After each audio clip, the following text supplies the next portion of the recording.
என்னாகமம் 23வது அதிகாரம் 24வது வசனத்தை ஒருவர் வாசி. அந்த ஜனம் துஷ்ட சிங்கம் போல எழும்பும், துஷ்ட சிங்கம் போல எழும்பும், பால சிங்கம் போல நிமிர்ந்து நிற்கும், பால சிங்கம் போல நிமிர்ந்து நிற்கும். அது தான் பிடித்த இரையை பட்சித்து, அது தான் பிடித்த இரையை பட்சித்து வெட்டுண்டவர்களின் ரத்தத்தை குடிக்கும் மட்டும் வெட்டுண்டவர்களின் ரத்தத்தை குடிக்கும் மட்டும் படுத்துக் கொள்வதில்லை என்றான். படுத்துக் கொள்வதில்லை என்றான். இன்னொரு வசனத்தை வாசிங்கள். எஸ்தரின் புஸ்தகம் 4ஆம் அதிகாரம் 14வது வசனத்தையும் வாசிக்கும்படி கேட்கிறேன். எஸ்தர் 4:14. நீ இந்த காலத்திலே மௌனமாயிருந்தால், நீ இந்த காலத்திலே மௌனமாயிருந்தால் யூதருக்கு சகாயமும் ரட்சிப்பும், யூதருக்கு சகாயமும் ரட்சிப்பும் வேறொரு இடத்திலிருந்து எழும்பும், வேறொரு இடத்திலிருந்து எழும்பும். அப்பொழுது நீயும் உன் தகப்பன் குடும்பத்தாரும் அழுவீர்கள். கர்த்தருக்கு ஸ்தோத்திரம். பிரியமானவர்களே, இந்த காலை வேதபாட கூட்டத்திலே உங்களோடு சில சத்தியங்களை நான் பேசும்படி, கர்த்தரின் இருதயத்தில் வைத்த பாரத்தின்படி சில காரியங்களை பேசும்படி விரும்புகிறேன். என்னுடைய பிரசங்கத்தினுடைய தலைப்பு சபையில் எழும்ப வேண்டிய கூட்டம் அப்படிங்கிற தலைப்புல சில காரியத்தை உங்களோடு நான் பேசும்படி விரும்புகிறேன். சபை இன்றைக்கு எதை பெற்றுக்கொள்ள வேண்டுமோ அதை பெற்றுக்கொள்ளாமல், எது சபைக்குள்ள இருக்க வேண்டுமோ அதை இன்றைக்கு சபை இழந்து கொண்டே இருக்கிறது. அதனால் நாங்கள் அந்த காரியத்தை பார்க்கும்போது பாரமடைகிறோம். சபை சபையாக இருக்குமானால் அந்த சபைக்குள்ளே தேவனுடைய மகிமை, தேவனுடைய வல்லமை, தேவனுடைய பராக்கிரமம், தேவனுடைய அற்புதமான செயல் வெளிப்படும். அல்லேலூயா. சபை என்றால் என்ன?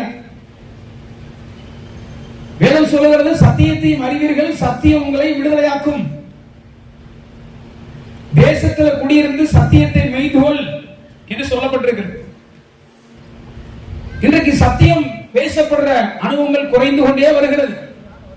கேட்கிற ஜனங்களும் குறைந்து கொண்டே இருக்கிறார்கள். ஆகையால் இப்படிப்பட்ட கொடிய காலத்தில் வந்திருக்கிற இந்த நாட்களிலும் கர்த்தர் தம்முடைய ராஜ்யத்துக்காக, தம்முடைய திட்டத்துக்காக ஒரு கூட்டத்தை கர்த்தர் வைத்திருக்கிறார். அதுல நீங்களும் ஒரு நபராக இருக்கிறீர்கள். நீங்கள் சாதாரணமா இங்க வரவில்லை, உங்களை ஒரு நோக்கத்தோடு கர்த்தர் கொண்டு வந்திருக்கிறார். அந்த நோக்கம் நிறைவேறும் வரலும் உனக்குள் இருக்கிற அபிஷேகம், உங்களுக்கு இருக்கிற அழைப்பு உங்களோடு போராடும். அது நிறைவேறி வரலும் விடாது. அல்லேலூயா. அப்ப சபை என்று சொன்னால் ஒரு கட்டடம் அல்ல. நீங்கள் நானும் தான் சபை, கிறிஸ்துவின் சரீரமாய சபை. இந்த சபைக்கு கிறிஸ்து தலையாக இருக்கிறார். அல்லேலூயா. அப்ப இந்த பூமியிலே இந்த கிறிஸ்துவின் சரீரமாய சபை ஸ்தாபிக்கப்படும்படியாக இயேசு தம்முடைய சுய ரத்தத்தை சிந்திதான் மீட்டு கொண்டார். அப்ப நாம இந்த பூமியில 3 நோக்கத்துக்காக தான் வைக்கப்பட்டிருக்கோம். நல்லா கவனிங்க. 3 காரியத்துக்காக தான் கர்த்தர் இந்த பூமியை வச்சிருக்கார். ஒன்று, தேவனை பாடி துதிச்சு ஆராதிங்க, அவரை மகிமைப்படுத்தணும். அது ஒரு சபை கண்டிப்பா செய்யணும். கிரயத்துக் கொள்ளப்பட்டீர்களே, ஆகையால் ஆவினாலும் சரீரத்தினாலும் தேவனை மகிமைப்படுத்துங்கள். கிரயத்துக்கு ஆண்டவர் வாங்கியிருக்கிறார். ரத்தம் சிந்தி கிரயம் செலுத்தி நம்மளை மீட்டிருக்கிறார். ஆகையால் அப்படி மீட்கப்பட்ட இந்த சரீரம் தேவனுடைய சமூகத்துக்கு வரும்போதெல்லாம் ஒரு தேவனுடைய பிள்ளை நன்றாய் பாடி பாடி பாடி பாடி ஆவியில கலிகூர்ந்து எங்கே இருந்தாலும் கர்த்தரை அந்த தேவனுடைய பிள்ளை மகிமைப்படுத்திக் கொண்டே இருக்க வேண்டும். இரண்டாவது, நீங்கள் நானும் பெற்ற ரட்சிப்பை இந்த தேசத்துல எத்தனை பேர் இன்னும் பெறல. நான் இந்த பட்டணத்துக்கு வந்து இறங்கின உடனே உள்ளுக்குள்ள ஆட்கொண்ட ஒரு பெரிய இது, ஜனங்கள் இன்னும் எவ்வளவு பேர் இருளுக்குள்ள இருக்கிறாங்க, எவ்வளவு பேர் அறியாமைக்குள்ள இருக்கிறாங்க, எவ்வளவு பேர் பிரச்சனைக்குள்ள இருக்கிறாங்க. அவங்களுக்கு ஒரு சுவிசேஷம் போகணுமே, அவங்க இயேசு அறியணுமே. நான் பெற்ற சந்தோஷம், நான் பெற்றதான ஆசீர்வாதம் இந்த ஜனங்கள் பெற வேண்டுமே. தேசத்துல ரட்சிக்கப்படாத ஜனங்களுக்காக நீ ஒவ்வொரு நாளும் அழுக வேண்டும், திறப்புல நிற்க வேண்டும். தேசத்தை அழிக்காதபடிக்கு திறப்புல நிற்கத்தக்கதாக ஒரு மனுஷனை தேடினேன். மூன்றாவது, கர்த்தராகிய இயேசு கிறிஸ்து வரப்போகிறார். அவரை சந்திக்க சபை ஆயத்தமாக்கப்பட வேண்டும். இந்த 3 கான்செப்ட் தான் நம்ம வாழ்க்கையில மெயின். ஒண்ணு, தேவனை ஆராதிக்கிறோம், பாடுறோம், மகிமைப்படுத்துறோம். அவர் நம்முடைய மெய்யான தேவனாக இருக்கிறார். அவருடைய ஆசீர்வாதத்தை அனுபவிக்கிறோம். அந்த ஆசீர்வாதத்தை இன்னும் எத்தனை பேர் அனுபவிக்காம, நம்மளோடு கூட பிறந்தவங்க, வளர்ந்தவங்க, நண்பர்கள், நம்முடைய தேசத்தார், உற்றார் உறவினர்கள் எத்தனை பேர் இன்றைக்கும் சாபத்துக்குள்ளும், பாவத்துக்குள்ளும், அக்கிரமத்துக்குள்ளும், அநியாயத்துக்குள்ளும் விழுந்து கிடக்கிறார்கள். தேசம் இன்றைக்கு எத்தனை அருவருப்புகள் இருக்கிறது. அவையிலிருந்து வெளியே கொண்டு வருவதற்கு நாம தான் உத்தரவாதிகளாக மாற வேண்டும். 3வது, சீக்கிரம் வரப்போகிற இயேசுவை சந்திக்க சபை ஆயத்தமாக்கப்பட வேண்டும். இந்த 3 காரியம் நிறைவேற வேண்டுமானால் ஒரு தேவனுடைய பிள்ளை எழும்ப வேண்டும். என்ன செய்யணும்?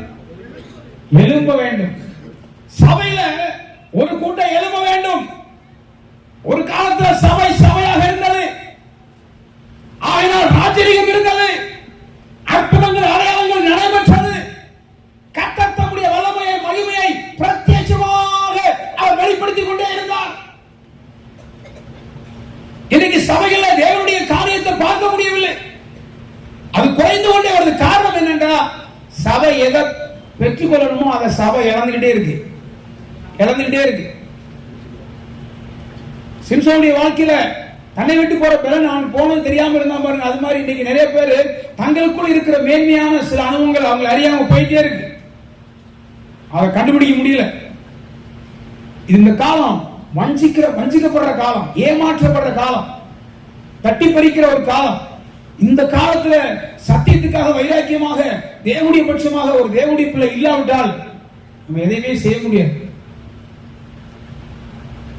ஆண்டவர் நமக்கு தந்துக்கிற ரட்சிப்பு சாதாரண ரட்சிப்பு இல்லைங்க, அது பெரிய ரட்சிப்பு. எத்தனை கோடி கொடுத்தாலும் கிடைக்காது.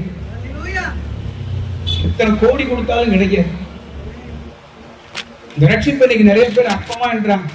இந்த ரட்சிப்பின் மேன்மை இன்னைக்கு அநேகர் புரிந்து கொள்ளும். இஸ்ரவேல் ஜனத்தை பற்றி சொல்லப்பட்டிருக்கிறது, அந்த ஜனம் துஷ்ட சிங்கத்தை போல எழும்பும். அந்த வாக்குத்தத்தம் இன்றைக்கும் தேசத்தில் நிறைவேற்றப்படுகிறது. ஹல்லேலூயா.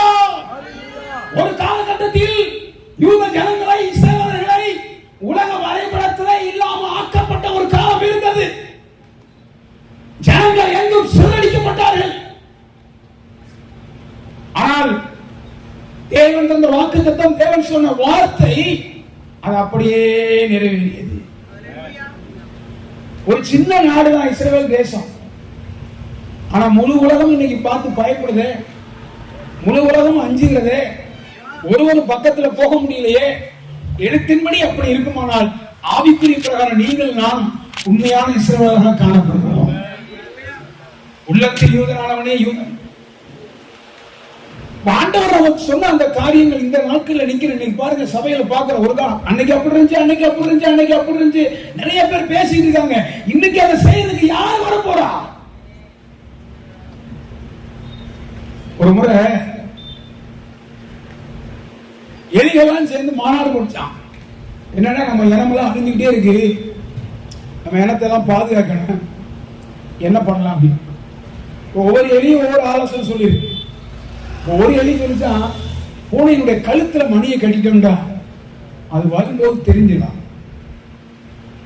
நல்ல ஐடியா. எல்லாரும் ஆம வச்சுட்டாங்க. இப்ப மணி கட்டுறது யாரு? பூனைகிட்ட போய் கழுத்து மணி கட்ட முடியுமா? நீங்க ஐடியா கொடுக்கிறவங்க நிறைய பேர் இருக்காங்க. களத்துல வந்து நிக்க, கிரயம் செலுத்த, தேவ சமூகத்தில் நிக்க, போராட, உபவாசிக்க, வியாதிசனுக்காக செபிக்க, சத்துருக்களை வீழ்த்த, தேவராஜ்யத்தை கட்ட ஒரு கூட்டம் இன்னைக்கு எழும்ப வேண்டும். நேரம் வேடிக்கை பார்க்கிறாங்க. அதனாலதான் சொல்லப்பட்டிருக்கு, எஸ்தரே உனக்கு கொடுத்த இந்த மேன்மை, இந்த மகிமை எதுக்குன்னா நீ சுகபோகமா இருக்கிறதுக்கு அல்ல. இந்த காலத்துல நீ மௌனமா இருந்தால், இந்த காலத்துல கர்த்தருக்காக எழும்பாவிட்டால், கர்த்தருடைய பட்சமா நிற்காவிட்டால், கர்த்தருக்காக பேசாவிட்டால், கர்த்தருக்காக கிரியை செய்யாவிட்டால் வேறு இடத்திலிருந்து எழும்பும். எலியா பெரிய தீர்க்கதரிசி தான். ஆனா எலியாவுடைய வாழ்க்கையில ஒரே ஒரு வார்த்தை கேட்டு சோர்வடைந்தான். அவர்த்த மட்டும் தான் இருக்கிற ஆண்டவரேன்னு சொன்ன. இல்லப்பா, பாகாலுக்கு முன்பாக முழங்கால் பிறந்த 7000 பேரை வைத்திருக்கிறேன்.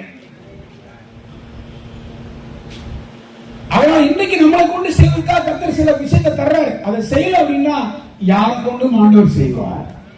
அப்ப நமக்கு தந்திருக்கிற அந்த அனுபவத்தை நாம் காத்துக்கொள்ள வேண்டும். இப்ப சபையில ஒரு கூட்டம் எழுமணும். இந்த நாட்களில் இந்த கன்வென்ஷன் ஏற்பாடு நீங்க உங்க சபையில இப்படி எழும்புகிற கூட்டமா மாறும். முதலாவது எப்படிப்பட்ட கூட்டமா எழுமணும் அப்படின்னா,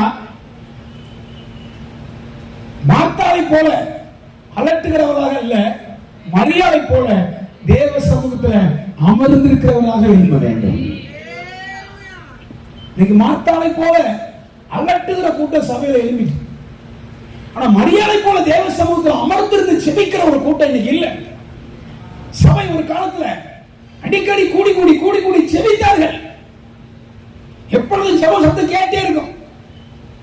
இன்னைக்கு அலட்டுகிற சத்தம் கேட்குது, அரசியல் சத்தம் கேட்கிறது, அநாகரிகமான சத்தம் எல்லாம் கேட்கிறது, ஆர்ப்பாட்டங்கள் கேட்கிறது. ஆனா தேவனுடைய சன்னிதானத்திலே இருந்து ஜெபிக்கிற அந்த அனுபவங்கள் இன்னைக்கு குறைந்துட்டு, தேவ சமூகத்தில் அமர்ந்திருக்கிற மரியாதைகள் இன்னைக்கு சபையில எழுந்தாங்க. ஏன் இன்னைக்கு சபைக்குள்ள சில காரியத்தை ஆண்டவர் செய்ய முடியல? ஏன் அற்புதங்கள் அடையாளங்கள் நடக்கல? ஏன் ஆத்ம ரட்சிப்பு இன்னைக்கு குறைஞ்சிட்டே இருக்கு? ஏன் சுவிசேஷம் அறிவிக்க முடியல? ஜெபம் குறையுது. இன்னைக்கு ஜெபம் இல்ல. ஜெபம் இல்லாத மனுஷன் ஜெயம் இல்லாத மனிதன். ஒரு மனிதனுடைய வாழ்க்கையில சுவாசம் அவனுக்கு பேர் செத்த மனிதன். எல்லாத்துக்கும் நேரம் இருக்கு, ஜெபிக்க நேரம் இல்லை. இங்கேயும் கூட பாருங்க, எல்லாத்துக்கும் டைம் இருக்கு, ஜனங்கள் இன்னைக்கு ஜெபம் பண்றதுக்கு நேரம் இல்லை. ஜெபிக்கிறவன் ஒரு நாளும் எந்த கூட்டத்தையும் மிஸ் பண்ண மாட்டான். ஜெபிக்கணும், ஜெபம் ஜெபம். இயேசு நம்ம கற்றுக் கொடுத்திருக்கார், ஜெபிக்கணும். ஜெபிக்கிறவங்க பவர மாட்டாங்க. ஜெபம் நம்முடைய வாழ்க்கையில மிக முக்கியமான ஒன்று. ஜெபம் என்றால் என்ன? ஆண்டவரோடு பேசுவதுதான் ஜெபம். நீங்க ஆண்டவரோட பேசலையே, யார் யாரோடெல்லாம் மணிக்கணக்காக என்று பேசுறாங்க, காத்திருக்கிறாங்க. ஆண்டவரோடு பேசுறதுக்கு நமக்கு ஒரு டைம் தேவை, ஒரு நேரம் தேவை. நாம் எங்க இருக்கிறோம்? சபை இழந்திருக்கிறது எதை? தேவனோடு பேசுற நேரத்தை இழந்திருக்கு. ஒரு காட்டங்கள கூட்டங்கள் ஆசீர்வாதமா இருந்துச்சு. காரணம், ஒரு கூட்டம் கன்வென்ஷனுக்காகவே ஜெபம் பண்ணிட்டே இருப்பாங்க. எப்பொழுது அழிந்து ஒரு ஆத்துமாக்களுக்காக, வாலிபர்களுக்காக, தேசத்தின் ரட்சிப்புக்காக, எல்லா இருள் நீங்கும்படியாக, சாபங்கள் மாறும்படியாக ஜெபம். எனி டைம் தேவனுடைய சமூகத்தில் விழுந்து கிடக்கிற ஒரு அனுபவங்கள் அன்னைக்கு இருந்தது. ஜனங்கள் வாஞ்சித்தார்கள். இன்றைக்கு சுகபோகம் வந்துட்டு, அறிவு பெருத்துட்டு. அறிவு பெருத்தவன் நோவு பெருத்தவன். அதிக படிப்புல அதிக செழிப்பு இருக்கான்.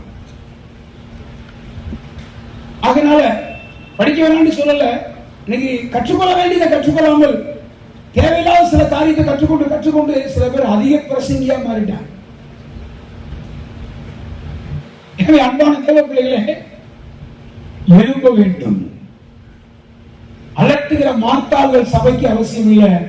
தேவ சமூகத்தில் அமர்கிற மரியாதைகள் எழும்ப வேண்டும். அதுக்கு தான் இந்த கன்வென்ஷன் ஆண்டவர் தந்திருக்க. ஏன் நேரம் போகாமையா? பணத்தை செலவு பண்ண முடியாமையா? இல்ல, ஒரு பெரிய பாடம், ஒரு பெரிய தரிசனம். இன்னைக்கு இவ்வளவு பெரிய சபை இருக்கு, இவ்வளவு பேர் நம்ம உட்கார்ந்து இருக்கிறோம்னா, அன்னைக்கு ஒரு சில பேர் அலட்டல, அமைதியா உட்கார்ந்து இருந்து தேவ சமூகத்தில் காத்திருந்தார்கள். அப்படித்தான் இந்த ஊழியம் ஆரம்பிக்கப்பட்டது. அப்படித்தான் அநேகர் ரட்சிக்கப்பட்டார்கள்.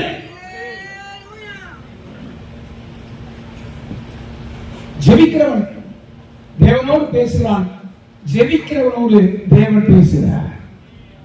ஜெபிக்கிறவன் தேவனோடு நடக்கிறான், ஜெபிக்கிறவனோடு தேவன் நடக்கிறார். ஜெபிக்கிறவன் கர்த்தரை கனம் பண்ணுகிறான், ஜெபிக்கிறவனை கர்த்தர் கனம் பண்ணுகிறார். ஜெபிக்கிறவன் தேவனோடு ரகசியங்களை பேசுகிறான், ஜெபிக்கிறவனோடு தான் தேவன் ரகசியங்களை பேசுவார். அதனால ஜெபம், ஜெபத்தை விட்டு விடக்கூடாது. சோதனைக்கு உட்படாதபடிக்கு விழித்திருக்கும்படி ஜெபிக்க வேண்டும் என்று சொல்லப்பட்டிருக்கிறது. அதனால் இந்த நாட்களிலே ஜெபம். இயேசுநாதர் இந்த பூமியில ஜெபித்த போது அவர் பாருங்க, தனியா போய் ஜெபம் பண்ணார். ஜெபம் ஒரு மணி நேரம் கூட ஜெபிக்க கூடாதா? இங்க நம்ம ஜெப வாழ்க்கை எப்படி இருக்கு? ஜெபமே இல்லை. குடும்ப ஜெபம் இல்லாத வீடு, கூரை இல்லாத வீடு. கூரை இல்லாம ஒரு வீடு இருந்தா அதுல வெயில் அடிக்கும், மழை பெய்யும், காற்று அடிக்கும், குப்பை வரும், எல்லாம் வரும். எல்லாத்துக்கும் டைம் இருக்கு, நிறைய நேரங்கள் இருக்கு. ஆனா எதுக்கு இல்லைன்னா தேவ சமூகத்துக்கு ஜெபம் பண்ண நேரம் இல்லை. காலை ஆராதனைன்னு சொன்னா ஜனங்கள் அந்த ஆராதனை ஆசீர்வாதத்துக்காக ஆயத்தப்பட்டு ஜெபத்தோட வருவாங்க. இரவெல்லாம் ஞாயிற்றுக்கிழமை ஆராதனைக்கு, சனிக்கிழமை இரவெல்லாம் ஜெபம். ஆராதனை பரலோகமா இருக்கு. ஜனங்கள் அவ்வளவு சந்தோஷப்பட்டு ஆவியில் நிரம்பி, நேற்றுக்கு சொன்னார் பத்தியா பாஸ்டர், நீ அபிஷேகம் பெறல, ஆவியில் நிரம்பல, கழிவுல, நீ ஒரு பின்மாற்றக்காரன். இன்னைக்கு சபை இந்த கழிவுல இறந்துட்டு ஜெபம் இல்லைன்னா இந்த அனுபவம் நம்மள விட்டு போயிடும். இயேசுநாதர் வர்ற மார்த்தாள் வந்து பேசும்போது அவருக்கு வார்த்தை கிடைச்சிச்சு, பதில் சொல்லிட்டாரு.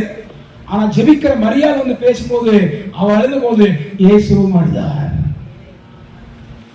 அவ அலட்டலாம், நான் ஒத்தையில கஷ்டப்படுறேன், ஜபிக்கிறதுக்கு ஆள் இல்ல, கூட சப்போர்ட் இல்ல, உங்களுக்கு கவலை இல்லையா ஆண்டவரே, நான் ஒருத்தனே கன்வென்ஷன்ல கஷ்டப்படுறேன், நான் ஒருத்தனே பாடுபடுறேன், நான் ஒருத்தனே எல்லாம் செய்யறேன், யாருமே இல்ல. சில பேர்லாம் பாத்தீங்கன்னா பேசிட்டே இருப்பான். மரியாள் பாருங்க, தன்னை விட்டு எடுபடாத நல்ல பங்கை தெரிந்து கொண்டார். தேவ சபையே, ரட்சிக்கப்பட்ட கர்த்தருடைய பிள்ளைகளே, நம்முடைய வாழ்க்கையில் தேவ சமூகத்தில் அமர்ந்திருக்கிறவர்களாக காணப்பட வேண்டும். மறைவிடத்தில் அமர்ந்திருந்து பாருங்கள், வெளியரங்கமாக ஒரு பதில் ஒரு நாள் கண்டிப்பாக செய்வார். தேவனுடைய ராட்சியம் என்பது பேச்சிலே அல்ல, அது பலத்திலே உண்டாயிருக்கிறது. ஹல்லேலூயா. முதலாவது சபையில எழும்ப வேண்டிய ஒரு கூட்டம் யாருன்னு கேட்டீங்கன்னா, தேவ சமூகத்தில் அமர்ற ஆட்கள் எழும்பணும். தேவ சமூகம் அவ்வளவு இன்பமானது. இப்படி சமூகத்தில் உட்கார்ந்து பாருங்க, எழும்போது பராக்கிரமசாலி மாதிரி எழுதுவீங்க. முன்னாடி காலங்களில் என்ன காரியம்னாலும் சரி, தேவ சமூகத்தில் உட்கார், தேவ சமூகத்தில் உட்கார், அங்கிருந்தா பதில், அங்கிருந்தா நமக்கு ஒரு தெளிவு. ஆனா இன்னைக்கு அப்படி இல்லையே, நினைச்சா உடனே செஞ்சுறாங்க, நினைச்சா இடத்துக்கு போயிடுறாங்க, எதனாலும் செய்யறாங்க. தேவனுடைய சமூகத்தில் அமர்ந்திருக்க வேண்டும். அலட்டுகிற ஆட்கள் இன்னைக்கு அதிகமாயிட்டாங்க, அமர்கிற ஆட்கள் இன்னைக்கு குறையும். ஆனால் சபையா இருக்க வேண்டுமானால், சபை ஆசீர்வதிக்கப்பட வேண்டுமானால், சபைக்கு தேவ ஒரு மகிமையான வேலையை செய்ய வேண்டுமானால் தேவ சமூகத்தில் அமர்ந்திருக்க வேண்டும். ஹல்லேலூயா. இரண்டாவதாக சபையில எழும்ப வேண்டிய ஒரு கூட்டம் யாருன்னு கேட்டீங்கன்னா, இருமனம் உள்ளவர்கள் அல்ல, ஒரு மனம் உள்ளவர்கள் சபையில எழும்ப வேண்டும். இன்னைக்கு எல்லாமே டபுளாக இருக்கு, ஏட்டிக்கு பூட்டியா தான் பேசுவான், ரெண்டு குரூப்பாவே இருப்பாங்க. ஆகிய அப்போஸ்தலருடைய காலங்களே அற்புதங்கள் அடையாளங்கள் நடைபெற்றது. அவர் எல்லாருக்கும் ஒரே மனமும் ஒரே இதயமும் இருந்தது. ஊழியக்காரர் என்ன பிரசங்கம் பண்ண வருவாரோ அதே பிரசங்கத்துடைய சாராம்சமாக ஜனங்கள் ஆயத்தத்தோடு வந்தார்கள். சீயோனும் எருசலேமும் இசை விரிப்பாவே கட்டப்பட்டது. இன்னைக்கு சீயோனுக்கு எருசலேமுக்கு சம்பந்தமே இல்லை, அது இசை விரிப்பு இருந்தது. ஊழியர்களுக்கும் விசுவாசிகளுக்கும் ஒரு பெரிய இணைப்பு இருந்தது, தொடர்பு இருந்தது, ஐக்கியம் இருந்தது, ஒரு மனம் இருந்தது. தேவனுடைய பிள்ளைகளே, ஒரு காரியத்தை செய்யணுமானால், ஒரு காரியம் நமக்கு சக்சஸ் ஆகணும்டா ஒரு மனம் தேவை. குடும்பத்தில் ஒரு மனம் இல்ல, கணவன் மனைவிக்குள்ள ஒரு மனம் இல்ல, சகோதரருக்குள்ள ஒரு மனம் இல்ல, விசுவாசிகளுக்குள்ள ஒரு மனம் இல்ல, ஊழியர்களுக்கும் விசுவாசிகளுக்கும் ஒரு மனம் இல்ல. பின் ஆண்டவர் எப்படி கிரியை செய்வார்? ஒரு மனம் உள்ளவங்க எழுமணும். சிங்கிள் கையில ஓசை எழும்பாது, ரெண்டு கையை தட்டாத ஓசை எழும்பும். ஒரு மனம், ஒரு மனம் வேணும். ஒரு காலத்துல ஒரு மனம் இருந்துச்சு. ஒரு காரியம் சொன்னா உடனே அதை எல்லாரும் ஆமோதிப்பாங்க. ஒரு காரியம் சொன்னா இன்னைக்கு 2 பேர் சரிப்பாங்க, 10 பேர் எதிர்ப்பாங்க. அது எப்படி, இது எப்படி, இது சரியாக, அது சரியாக, செஞ்சே வர மாட்டாங்க. ஒரு மனம். உங்களுடைய வாழ்க்கையில் ஒரு மனம் இருக்கா? ஆண்டவரே, எனக்கு ஒரு மனதின் ஆவியை தான். நிறைய விஷயத்தை நீங்க நினைச்சு நீங்க தேவ சமூகத்துக்கு வந்திருக்கலாம். நீங்க ஆண்டவருக்காக எழுப்ப வேண்டும் என்று ஆண்டவர் உங்களோடு பேசுகிறார். ஒரு மனம். வேதத்தை எடுத்து வாசித்து பாருங்கள். 1 ராஜாக்கள் புஸ்தகம் 18வது அதிகாரத்துடைய 21வது வசனத்தை வாசித்தால், அப்பொழுது எலியா சகல ஜனத்தண்டைக்கும் வந்து, நீங்கள் எந்த மட்டும் 2 நினைவுகளால் குந்தி குந்தி நடப்பீர்கள், நீங்கள் எந்த மட்டும் 2 நினைவுகளால் குந்தி குந்தி நடப்பீர்கள், கர்த்தர் தெய்வமானால் அவரை பின்பற்றுங்கள், பாகால் தெய்வமானால் அவரை பின்பற்றுங்கள் என்றார். அவரை பின்பற்றுங்கள் என்றார். ஒன்னு கர்த்தர் தெய்வமா, கர்த்தரை பின்பற்று. பாவாதேவமா பாவாவை பின்பற்று. இங்க வந்து அல்லேலியா, இங்க வந்து அந்நிய பாஷை, வெளியில போனா உலகத்துக்கு ஏற்ற மாதிரி அப்படியே மாறிடுவாங்க. ஆண்டவரும் வேணும், உலகமும் வேணும். நம்ம ஊர்ல சொல்லுவாங்கல்ல, கூழுக்கு ஆசை, மீசைக்கு ஆசை. கூழும் குடிக்கணும், ஆனா மீசையில ஒட்டாம குடிக்கணும். அதை எப்படி குடிக்க முடியும்? கூழ் வேண்டாம், கண்டிப்பா மீசை எடுத்தா இல்ல. மீசை வேணுமா, கூழ் குடிக்காம தான் இருக்கு. ஆண்டவர் வேணுமானால் உலகத்தை வெறுக்க வேண்டும். குந்தி குந்தி நடக்கிற அனுபவம் போதும். எலும்புங்க, ஆண்டவருக்காக எலும்பணும். இன்னும் அநேகடி வாழ்க்கையில பாருங்க, இங்க வந்து நல்லா இருக்கு, பாட்டு நல்லா இருக்கு, பிரசங்கம் நல்லா இருக்கு, ஐக்கியம் நல்லா இருக்கு, எல்லாம் நல்லா இருக்கு. வெளியில போனா உலகமும் இழுக்குது, வா இங்க வா இங்க வா இங்க வா, அந்த பக்கம் அப்படியே சாயலாம். உலகத்துடைய காரியம் இன்னைக்கு பாருங்க, 3 விஷயம். சபை இன்னைக்கு எழுப்ப முடியாததுக்கு என்ன காரணம் கேட்டீங்கன்னா, பாவம், பணம், பதவி. அதனால நம்முடைய முன்னோர்கள் பாடினாங்க, மண்ணுக்காக மாணிக்கத்தை விட்டுடாதே. நீங்க மண்ணுக்காக மண்ணாசை, பெண்ணாசை, பொன்னாசை தலைவிரிச்சு ஆடுது. பாவம், பதவி, பணம் இன்னைக்கு மனிதனை கீழே தள்ளி கொண்டு போயிட்டே இருக்கு. என்னுடைய வார்த்தை கேட்கிற அருமையான தேவனுடைய பிள்ளைகளே, நீங்க இந்த நாட்களை எழும்ப வேண்டும். குருமணம் உள்ளவர்களாக ஆண்டவருடைய காரியத்திலே நாம் காணப்பட வேண்டும். ஓரளவுக்கு பரவாயில்ல, ஆனா உங்கள் அநேகரை கர்த்தர் ஒரு பெரிய காரியத்தை நிச்சயமா செய்வார். பார்க்கிற எத்தனை இடத்துல பார்க்கும்போது நீங்க சத்தியத்தை விசுவாசிக்கிறீங்க, சத்தியத்தை வாஞ்சிக்கிறீங்க, ஆனா எழும்பணும். நீதான் அந்த நபர். யாராவது எழுப்பாங்க, அவங்க எழுப்பாங்க, இவங்க எழுப்பாங்க, நீதான் அந்த நபர். உன்னைத்தான் கர்த்தர் தெரிந்து கொண்டிருக்கிறார். இன்னைக்கு ஒரு வேளை எங்கேயோ வாரமா தூரமா இருக்கான், இல்ல உங்களுக்கு அபிஷேகம் மேன்மையானது. எழும்பணும். ஒரு மனம். ஒரு காலத்துல கனவு அதிகமா இருந்துச்சு, யூனிட்டி நல்லா இருந்துச்சு. ஒரு மனம் இல்லாம இருக்கு. சபைக்குள்ள ஒரு மனம் தேவை. இந்த கன்வென்ஷன் முடிவுல எல்லாரும் ஒன்றாக்கப்பட வேண்டும். பிரிந்து போகக்கூடாது. ஆண்டவருக்காக ஒன்றாக்கப்படும் போது தேவன் தம்முடைய காரியத்தை செய்வார். அல்லேலூயா. இருமனம் உள்ளவர்களால எந்த காரியம் செய்ய முடியாது. மறுக்காலங்கள ஒரே மாதிரி கணவன் மனைவி பாருங்க, ஒன்னஸா இருப்பாங்க, ஒன்னஸாவே இருப்பாங்க. சுவாசியில் ஒன்னஸாவே இருப்பாங்க. சபையை பாருங்க, ஊழியக்காரர் நினைக்கிறாங்க, ஜனங்கள் அப்படி ஆமோதிப்பாங்க, அப்படியே கேட்டுக்கொள்வாங்க.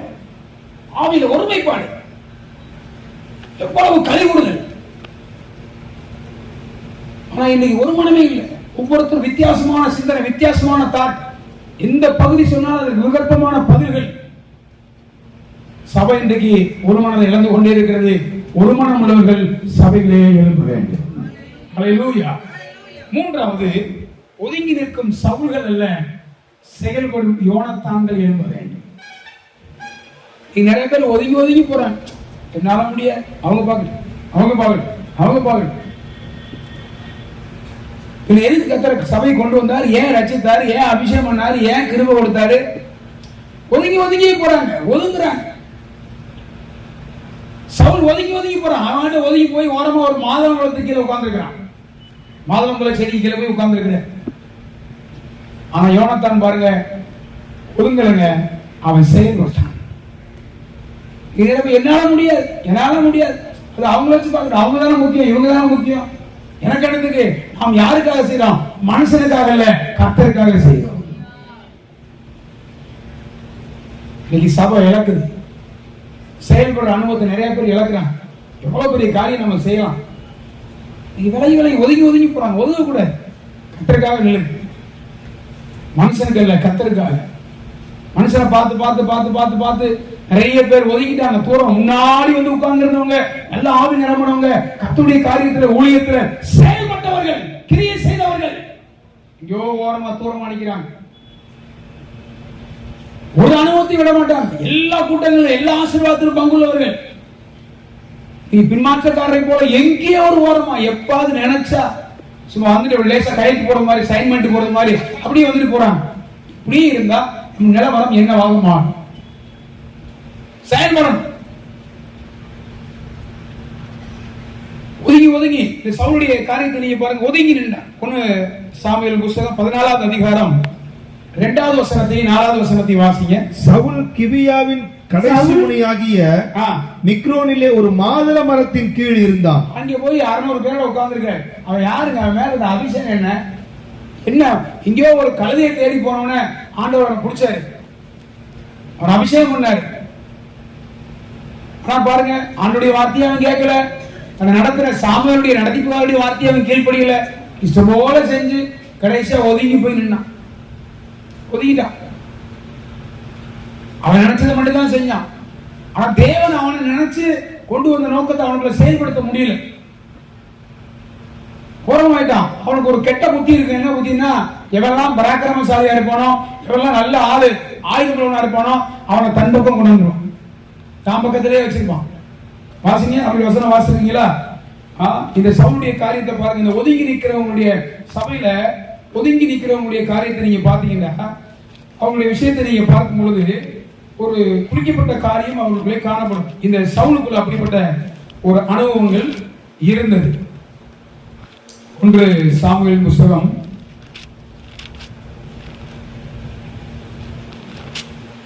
14வது அதிகாரம் 52வது வசனத்தை வாசிங்க. சவுல் கிபியாவின் கடைசி முனையாகி மிக்ரோமிலே ஒரு மாதுள மரத்தின் கீழ் இருந்தான். அவனோட கூட இருந்த ஜனங்கள் ஏறக்குறைய 600 பேராய் இருந்தார்கள். சீலோவிலே கர்த்தருடைய ஆசாரியனாய் இருந்த ஏலியின் குமாரனாகிய பினகாசுக்கு பிறந்த இக்கபோத்தின் சகோதரனும் அகிதுவின் குமாரனாகிய அகியா என்பவன். இன்னொரு வார்த்தை உண்டுல அந்த வசனத்துல கடைசி வசனத்தை நீங்க பாத்தீங்கன்னா 52வது வசனத்தை வாசிங்க. 14:52. சவுல் இருந்த நாளெல்லாம் பெலிஸ்தரின் மேல் கடினமான யுத்தம் நடந்தது. பாருங்க, சவுல் இருந்த நாட்கள் எல்லாம் பெலிஸ்தியர் மேல கடினமான யுத்தம் நடந்தது. சவுல் ஒரு பராக்கிரமசாலியாகிலும் ஒரு பலசாலியாயிலும் காணும் போது பார்த்துதான் வச்சுங்களேன், அவர்கள் எல்லாரையும் தன்னிடமாக சேர்த்துக் கொள்ளுவான். வேலை பேசி தம்பக்கம் கொண்டாந்துருவான். ஆனா வேலை செய்ய விட மாட்டான், தானும் வேலை செய்ய விட மாட்டான், மற்றவங்க வேலை செய்யணும் வேலை செய்ய விட மாட்டான். அவங்க எல்லாம் தம்பக்கத்துல வச்சுக்கிடுவான். தாவீது கூட யார் இருந்தாங்கன்னா, முறுமுறுக்கிறவங்க, கடன்பட்டவங்க, கஷ்டப்பட்டவங்க, தள்ளப்பட்டவங்க, புறக்கணிக்கப்பட்டவங்க, இவங்க எல்லாம் அவங்க கூட இருந்தாங்க.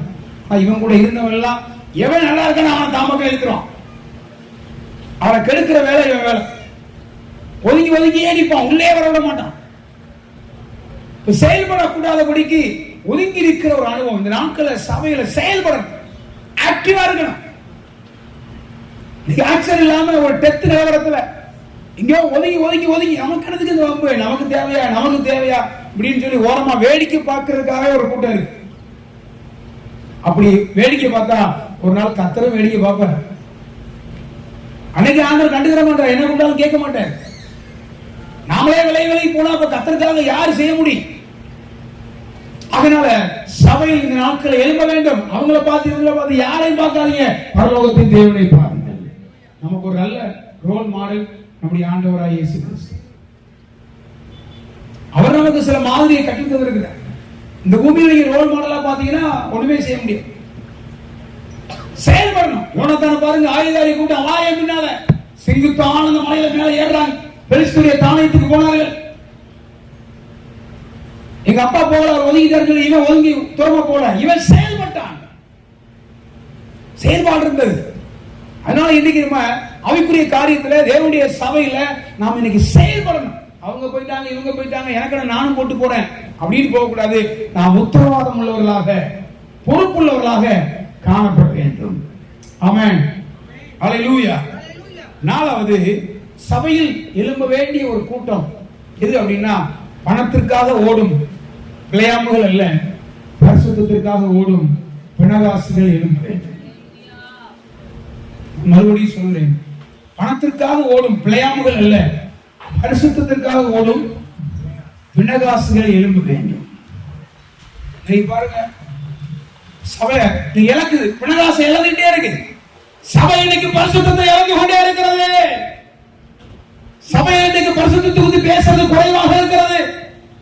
பரிசுத்தத்தின் செயல்பாடு இன்னைக்கு குறைந்து வருகிறது.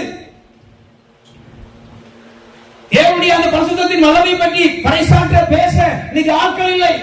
தெய்வீகமான காரியத்தை பற்றி பேச இன்னைக்கு ஆட்கள் இல்லை. அப்படி பேச வேண்டிய நபர்கள் எங்கேயோ போயிட்டு இருக்காங்க. இந்த பிள்ளையாம பாருங்க, பணத்துக்காக ஓடினான். அவன் சாதாரண ஆள் இல்லைங்க, பெரிய தீர்க்கதரிசி. கண் திறக்கப்பட்டவன் சொல்லுகிறதாவது ரொம்ப தெளிவா சொன்னான் தீர்க்கதரிசனம். அவன் சொன்ன தீர்க்கதரிசனம் கரெக்டா இருக்கு. அப்படிப்பட்ட நபரை வஞ்சிக்கிறதுக்காக வந்து பாலாக்கு வந்து கூப்பிடுறான், இந்த ஜனங்களை நீ சபிக்க வேண்டும். என்னாகமும் 22வது அதிகாரத்திலிருந்து அந்த தொடர்ச்சியா நீங்க 3 அதிகாரத்தை நீங்க வாசித்து பாத்தீங்கன்னா இந்த இடங்கள்ல சொல்லப்பட்டிருக்கு. அதுல ஒரு வேத பகுதியை நீங்க வாசிங்க. என்னாகமம் 22:12 வசனத்திலிருந்து வாசிங்க. அதற்கு தேவன் பிலேயாமை நோக்கி, நீ அவர்களோடு போக வேண்டாம், நீ அவர்களோடு போக வேண்டாம், அந்த ஜனங்களை சபிக்கவும் வேண்டாம், அந்த ஜனங்களை சபிக்கவும் வேண்டாம், அவர்கள் ஆசீர்வதிக்கப்பட்டவர்கள் என்றார். அவர்கள் ஆசீர்வதிக்கப்பட்டவர்கள் என்றார். பிலேயா காலமே எழுந்து பாலாகின் பிரபுக்களை நோக்கி, போதும். அப்ப அங்கே அவன் சொல்லிட்டான், ஆண்டவர் சொல்லிட்டாரு நான் வரல, நீ என்ன கொடுத்தாலும் எனக்கு வேணாம், நான் வரலன்னு சொல்லிட்டான். திருப்பி மறுபடியும் அவன் இன்னும் கனமற்ற சில மூப்பர்களை கனவான்களை இந்த பிலேயாமிடத்தில் அனுப்பி, நீங்க வரமாட்டேன்னு சொல்லக்கூடாது, கண்டிப்பா நீங்க எங்களுக்காக வரணும் அப்படின்னு சொல்லி பேசினான். உடனே இவன் மறுபடியும் சொன்னா, நான் மறுபடியும் ஆண்டவர்கிட்ட கேட்கிறேன். எனக்கு கொஞ்ச நாள் இதை வாசிக்கும் போது கொஞ்சம் குழப்பமாவே இருந்துச்சு. அவைக்குரிய வாழ்க்கையில சரியா சிலதை விளங்கி கொள்ளாவிட்டால் சிலர் அது கடைசி வரைக்கும் முடியாது. நன்றாய் கவனித்துக் கொள்ளுங்கள். சத்தியத்தையும் அறிவில் சத்தியம் உங்களை விடுதலையாக்கும். சத்தியத்தை எந்த அளவுக்கு அறிகிறோமோ அறிய அறிய அறிய அந்த சத்தியம் நமக்குள்ள ஒரு பெரிய வெளிச்சத்துக்குள்ள வழி நடத்தும். அல்லேலூயா. நிறைய பேர் வெளிச்சம் இல்லாத காரணம் சத்தியம் இல்லை. முதுகெலும்பு இல்லாத ஒரு மனுஷன் நிமிர்ந்து நிற்க முடியாது. அப்ப தேவனுடைய சத்தியம் ஒரு முதுகெலும்பாக இருக்கிறது. அது ஒரு உபதேசம். வாழ்க்கையில திரும்பி போய் ஆண்டவரே போகலாமா வேண்டாமா. இப்ப ஃபார் எக்ஸாம்பிள் அன்புதாஸ் ஐயாட்ட இப்ப நான் போய் கேட்க போறேன். அப்ப ஐயா சொன்னாரு, இல்ல பாச நீங்க போக வேண்டாம். வந்துட்டேன். மறுபடியும் பாச இன்னைக்கு ராமேஸ்வரம் சாயந்தரம் போட்டா, அப்ப அவருக்கு தெரிஞ்சிட்டு இவனுக்கு ராமேஸ்வரம் போவதற்கு விருப்பம் இருக்கு, நான் போக வேணான்னு சொல்லிட்டேன். அவன் திருப்பி 2வது வந்து போகட்டா போகலாமான்னு கேட்கிறான். போக விருப்பம் இருக்கு, போ. ரொம்ப சிம்பிளா ஆயிட்டு பாத்தீங்களா. ஃபர்ஸ்ட் ஒன் நமக்கு கிடைச்சாச்சு, போச்சு, சரி போயிட்ட. போனா உனக்கு கழுதை என்ன செய்யுது, கொண்டு போய் ஓரமா எடுக்கல நிக்குது, அதை போட்டு அடி அடின்னு அடிக்கிற. அந்த பேசாத கழுதையின் வாய கூட ஆண்டவர் திறந்த. மறுபடியும் அவன் கூப்பிட்டான்னு நீ போன. நீங்க பாருங்க அவன் அழைப்பு எப்படிப்பட்ட அழைப்புங்க. ஒரு சாதாரண ஆள் கிடையாது. அவன் சொல்றான், அவங்க தனித்து வாசம் பண்றவங்க, கண்மலையின் உச்சியில் இருக்கிறவங்க, ஆசீர்வதிக்கப்பட்டவங்க. தீர்க்க தரிசனம் சாதாரண தீர்க்க தரிசனம் அல்ல. அப்படிப்பட்ட தீர்க்க தரிசனம் சொன்ன ஒரு மனிதன் கடைசியா அவன் கேட்டான், இந்த ஜனத்தை என்னால சபிக்கவே முடியாதுன்னு சொன்னவன், வேற நான் என்னதான்டா செய்யணும், இவனுக்கு சபிச்சுதான் ஆகணும்னு கேட்ட போது வெளிப்படுத்த 2 எடுத்து வாசிங்க. அவன் சொல்லிட்டான், உன் பெண்கள்லாம் அழகாக்கி அவன்கிட்ட அனுப்பு, அவன் பாவம் செய்வான், நீ ஜெயிச்சு வேண்டாம். எங்க இருக்க வேண்டியவன் அவன் கொடுத்த ஆலோசனையை பாருங்க, புத்திமதியை பாருங்க. காரணம் பணத்துக்காக தானே. பணம் உனக்கு முக்கியம் இல்லைன்னா, உனக்கு அது தேவையில்லைன்னா நீங்க இருந்துக்கலாமே. ஏன் அங்க போன? பணத்திற்காக இன்னைக்கு ஓடுற ஓட்டம் எதுக்காக, ஏன் ஏன் அப்படிங்கிற சிந்தனை இன்னைக்கு இல்ல. ரொம்ப அழகா அப்படியே நயவஞ்சகமான வஞ்சனையின் காலம் பெருகிட்டு. வாசிங்க அந்த வசனத்தை வாசிங்க. சில காரியங்களை குறித்து உன் பேரில் எனக்கு குறை உண்டு, சில காரியங்களை குறித்து உன்னிடத்தில் எனக்கு குறை உண்டு. விக்கிரகங்களுக்கு படைத்தவைகளை புசிப்பதற்கும் வேசித்தனம் பண்ணுவதற்கும் ஏதுவான இடர்களை இஸ்ரவேல் புத்திரர் முன்பாக போடும்படி பாலாக் என்பவனுக்கு போதனை செய்த பிலேயாமுடைய போதகத்தை கைக்கொள்கிறவர்கள் உன்னிடத்தில் உண்டு. பாலாக் என்பவனுக்கு இந்த பிலேயாம் போதனை பண்ணிட்டு போயிட்டான். எவ்வளவு மகிமையான ஜனங்கள் அந்த ஜனத்தின் மத்தியில. இவன் பாருங்க செய்ய வேண்டிய வேலை என்ன, இவன் என்ன வேலை செய்தான்.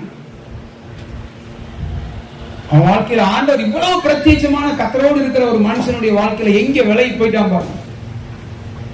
ரொம்ப ஜாக்கிரதையா இருக்கணும். அதனால நம்முடைய முன்னோர்கள் பாருந்தாங்க, வஞ்சனையான இப்பார்தலமே வஞ்சிக்குமே மிக தந்திரமா. வஞ்சனையான இப்பார்தலமே வஞ்சிக்குமே மிக தந்திரமா. வாஞ்சித்திரேனே மோசமான இப்பார்தலத்தை. வாஞ்சித்திரேனே மோசமான இப்பார்தலத்தை. அல்லேலூயா. இந்த உலகம் வஞ்சனையான உலகம். தேவனுடைய பிள்ளையே, அபிஷேகம் பண்ணப்பட்ட கர்த்தருடைய ஊழியர்களே, கர்த்தருடைய ஜனமே, இந்த நாட்களில் நாம் ஒரு பிணாசை போல கர்த்தருக்காக பரிசுத்தத்துக்காக எழும்ப வேண்டும். பிழையாமை போல பணத்துக்காக ஓடுவதாக மாறக்கூடாது. அபிஷேகம் பண்ணப்பட்டவன் நேர்மையுள்ளவன். முடிவு பரிதாபம் மாறிட்டு எங்கே இருக்க வேண்டிய எங்கே தள்ளப்பட்டான். நீ சபைக்கு தேவை, பரிசுத்தத்துக்காக எழும்புற ஒரு கூட்டம் தேவை. சபைக்கு இன்னைக்கு தேவ சமூகத்தில் அமர்ந்து ஜெபிக்கிற ஒரு கூட்டம் தேவை. சபைக்கு இன்னைக்கு ஒரு மனம் உள்ள ஒரு கூட்டம் தேவை. சபைக்கு யோனத்தானை போல செயல்பட ஒரு கூட்டம் தேவை. பாவத்தை கண்டுட்டு வேடிக்கை பார்த்துட்டு போகல, எடுத்தா ஈட்டிய. இஸ்ரவேல வாதை அதிகமாயிட்டே இருக்கு, பெருகிட்டே இருக்கு, நிறுத்தப்படவே இல்லை. எல்லாரும் வேடிக்கை பார்க்கிறாங்க. ஒரே ஒரு பிரகாஷ் ஈட்டிய கையில் எடுத்து எந்த மனிதன் பாவம் செய்தானோ அவன் இருதயத்தில் உருகி போகத்தக்கதாக குத்தினான். வைராக்கியத்தை பாருங்க எப்படி வாழ்ந்திருக்கிறாங்க. சபையே, தேவனுடைய பிள்ளையே, இந்த சத்தியத்துக்காக, உபதேசத்துக்காக, ஆண்டவருக்காக இப்ப இருக்கிற இந்த வைராக்கியம் போகாது. இந்த கன்வென்ஷன் கூட்டங்களிலே ஒவ்வொரு கூட்டங்களிலும் சத்தியத்தை கேட்டு கேட்டு கேட்டு ஆவியில் நிரம்பி நிரம்பி நிரம்பி ஆண்டவருக்காக நீங்கள் எழும்ப வேண்டும். அதுக்குதான் இந்த கன்வென்ஷன். சும்மா சாப்பிட்டு அப்படியே கொண்டாடியே சிரிச்சு விளையாடிட்டு போறதுக்கு அல்ல. தேவனுடைய சாம்ராஜ்யம், தேவனுடைய ஆளுகை வெளிப்பட வேண்டும். எழுமன சபையில இன்னைக்கு பரிசுத்தத்துக்காக எழுமனா பாருங்க. ஒருத்தன் 24,000 பேர் செத்து போயிட்டாங்க. எழுமனா அன்னையோட வாதம் நின்றுச்சு. இன்னைக்கு நம்ம எதை நிறுத்துறோம்? சபையில எழும்பி பிரச்சனையாவே இருந்துட்டு இருக்கு. மத்தவங்க பார்த்து வேடிக்கை பார்த்துட்டு இருக்கான். வியாதிக்காரனாவே இருக்கிறான். எழுமன கர்த்தருக்கு வல்லமை அதிகாரம் வந்து இருக்கிற நிக்கணும். அதுதான் தேவன் நம்மளை அழைத்திருக்கிறார். எழும்புங்க எழும்புங்க. நான் சொல்றேன், நான் விசுவாசிக்கிறேன், இந்த பட்டணத்துல நீங்க இதுவரையும் காணாத சில காரியத்தை ஆண்டவர் காண வைப்பா. இன்னைக்காவது இவ்வளவு பேர் இருக்கோம். அன்னைக்கு இந்த ஊழிய ஆரம்பிக்கும் போது சிங்கிள் மனிதராக ஒன்று பேரா 2 பேரா சுற்றி வந்துதானே இதெல்லாம் செஞ்சாங்க. காரணம் என்ன? கர்த்தருக்காக எழும்பினார்கள். எங்கேயோ இருந்து அந்நிய தேசத்திலிருந்து இந்த பட்டணத்தை நேசித்து எத்தனை மிஷனரிமார் வந்தார்கள். காரணம், கர்த்தருக்காக எழும்பினார்கள். அபிஷேகம் வேலை செய்யணும், வல்லமை வேலை செய்யணும். பினகாஸ் எழுமணும், வைராக்கியமா இன்னைக்கு சபையில பரிசுத்தத்துக்காக எழுமணும். அப்படியானால் அந்த இடத்துல தேவன் தம்முடைய வல்லமை வெளிப்படுத்துவார். எழுமணும். என்னுடைய ஒரே வாஞ்சை அதுதான். சபை இப்படி எழுப்பி கட்சிக்கணும். இன்னைக்கு நிறைய பேரு நீ சபையை சூறையாட வர்றதுக்கு, சபையை வந்து பரியாசம் பண்றதுக்கு என்னங்க காரணம்? எழும்ப வேண்டிய நபர் இன்னும் எழும்பல. மரியாதை போல அமர்ந்துக்கு ஒரு கூட்டம் எழும்பட்டும். யார் உள்ள வர பார்க்கலாம். கர்த்தர் தவிடுபடியாக்குவார். கர்த்தர் அவனை ரட்சிப்பார். 2 விஷயம் நடக்கும். ஒன்று ரட்சிப்பு, பரிசுப்பு. தேவன் தம்முடைய வல்லமையை வெளிப்படுத்துவார். இந்த மார்க்கம் இந்த சத்தியத்துக்காக எத்தனை பேர் ஜீவனை கொடுத்திருக்கிறாங்க தேவனுடைய பிள்ளைகளே. ஏதோ கைகாட்டி மரம் அப்படியே பார்த்துட்டு போகாதீங்க. நீங்க எழும்புங்க. எங்க இருந்து யாரோ வந்து ஒருத்தர் பிரசங்கம் பண்றதில்ல. ஏன் உங்களை ஒருத்தர் எழுப்பி பிரசங்கிக்க கூடாது? ஏன் சத்தியத்தை சொல்லக்கூடாது? ஏன் ஆண்டவரை பாடக்கூடாது? ஒரு காலத்துல கட்சித்தார்கள் பாடினார்கள். இன்னைக்கு அந்த இடத்தை நிரப்புறது அநேகர் இல்லை. எவனும் வந்து நிக்கிறான், தகுதியாக வந்து நிக்கிறான். தகுதியான நீ ஏன் ஒதுங்கி போனோம்? நீ உன்னை தேவனுக்கு ஒப்பு கொடுத்து பாரு, உன்னை கர்த்தர் வெளியே கொண்டு வருவார். ஆண்டவர் ஒரு மனிதனை உயர்த்த நினைத்தால், ஆசீர்வதிக்க நினைத்தால், இந்த உலகத்தில் எந்த வல்லமையாலும் தடுக்கவே முடியாது. எழும்பி பாருங்கள். நீங்க விரும்புகிற அறுவடை ஆண்டவர் நிச்சயமா தேசத்தில் தருவார். பினாகாசு எழும்புனா பாருங்க, அவன் சந்ததி ஆண்டவர் 4 தலைமுறை ஆசீர்வதிச்சாரு. பார்த்தீங்களா? பாவத்தை பார்த்து நீ கண்சாடையா போறாங்க.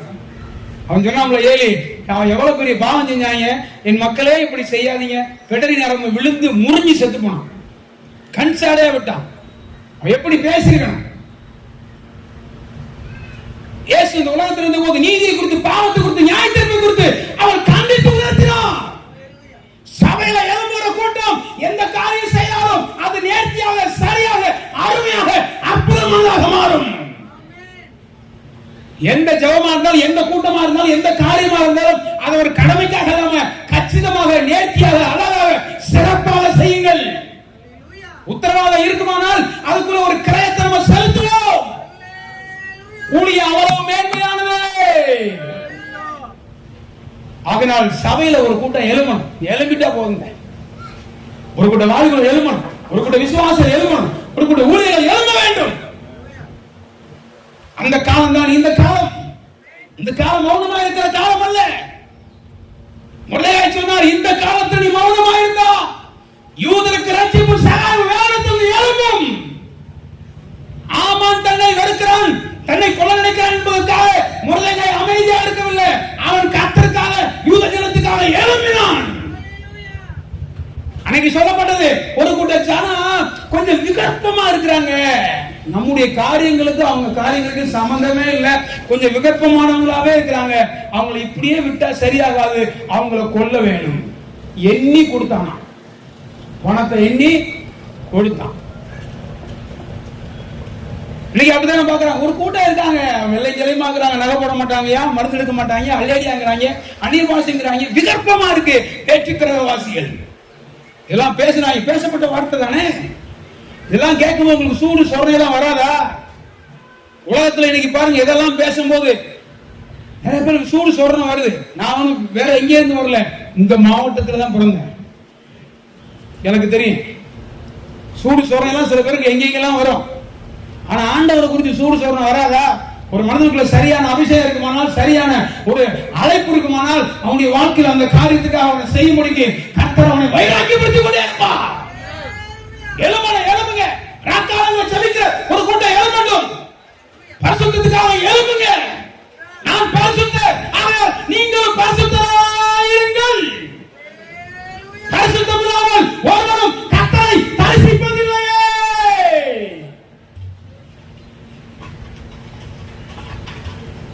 தேவனுடைய பிள்ளைக்கு அதான் அழகு. பிடவாசுக்கு அந்த வைராக்கியம். இந்த கன்வென்ஷன்ல கர்த்தர் விரும்புகிற காரியம், நீ பிடவாசை போல பரிசுத்தத்துக்காக உன் குடும்பத்திலே, சபையிலே, இந்த தேசத்திலே எழும்ப வேண்டும். இது கடைசிக்காரங்க அதெல்லாம் ஒரு விஷயமா, அதெல்லாம் ஒரு விஷயமா, இதெல்லாம் போட்டு அப்படியே கன்சாலையா போகாதீங்க. எழும்பணும், எழும்பணும், ஆண்டவருக்காக எழும்பணும். பினாகாசு எழும்பினான்.